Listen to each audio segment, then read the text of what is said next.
মানুষ মানুষের কল্যাণের জন্য। সেই কল্যাণ যদি সাধিত না হয় তাহলে কি হবে? আল্লাহ পাক বলছেন এই পৃথিবী তোমাদের জন্য ভোগ দখলের জন্য দিয়েছি। পৃথিবী নিয়ে বেশি ভাবো, এখানে নিয়ামত আছে, সাথে বাস করতে পারবা না, সাথে যাইতে পারো, সাথে তো মানুষ গেছেও, যাইতে ক্ষতি নাই, আমি কিন্তু মানা করি না, আর আমার মানা শোনেই বেকে, সাথে যাক না, ক্ষতি কি? আমার বক্তব্য মনে হয় বুঝতে আপনাদের কষ্ট হয়নি, বুঝতে কষ্ট হয়েছে? আমার বক্তব্য হচ্ছে যে রিসার্চে, যে গবেষণায় মানবতার কল্যাণ হয়, পৃথিবীর কল্যাণ হয়, টাকা সেখানে লাগু। কিন্তু পৃথিবীর ইহুদি খ্রিস্টান ঐক্যবদ্ধ মানবতার কল্যাণে টাকা খরচ করা হবে না, মানবতার কল্যাণে না, বরং অন্য কাজে রিসার্চ করে করে টাকা পয়সা খরচ করা হবে। যাক, তারা করতে থাকো।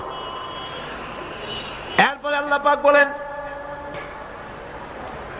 আম্মান ইয়াহদিকুম ফি যুলুমাতিল বাররি ওয়াল বাহরি ওয়া মান ইউরসিলুর রিয়াহা বুশরাম বাইনা ইয়াদাই রাহমাতিহি।